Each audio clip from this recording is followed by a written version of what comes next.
Brad Williams, Frugal Finance. Here's a quick 2-minute overview of fixed income investments. If you have any additional concerns or questions or interest in the fixed income arena, take a look at my long list of videos under the playlist Bonds, and that should answer a lot of your questions. In the interim, let's talk about a comprehensive guide to fixed income investments. Fixed income refers to investments that generate regular interest payments until maturity, at which point the investor receives the principal amount back. These securities, including government bonds, corporate bonds, and certificates of deposits, are favored by investors seeking stable returns with lower risk than stocks. How fixed income works? Fixed income investments are debt instruments issued by governments, municipalities, and corporations to raise capital. Investors lend money in exchange for periodic interest payments, known as coupon payments. Upon maturity, the issuer repays the initial investment amount or face value of the bond. For example, if an investor purchases a 5-year corporate bond with a 5% annual coupon rate and a $1,000 face value, they receive $50 per year in interest. At the end of 5 years, the company repays the $1,000 principal.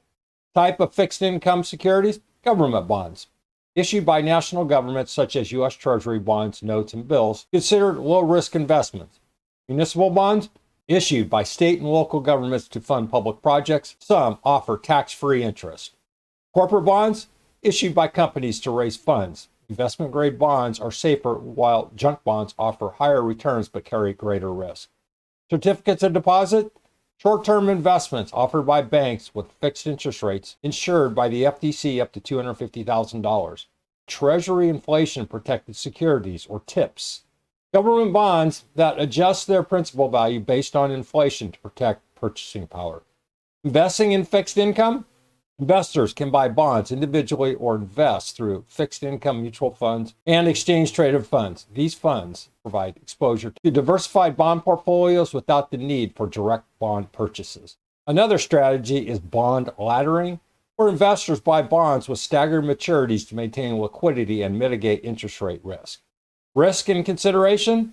Interest rate risk: when rates rise, bond prices fall, reducing market value. Inflation risk: fixed interest payments may lose purchasing power if inflation increases. Credit risk: if an issuer defaults, investors may lose principal and interest. Government bonds have the lowest risk, while junk bonds carry higher default risk. Liquidity risk: some bonds are harder to sell in secondary markets, affecting their value. Final thoughts: fixed income investments provide predictable income and capital preservation, making them essential for diversified portfolios. While they carry risk, strategic allocation can offer stability, especially for retirement planning and conservative investment strategies. Comment if you have any questions regarding the fixed income arena. Brad Williams, Frugal Finance. Thanks for watching. Hope that helps. See you soon.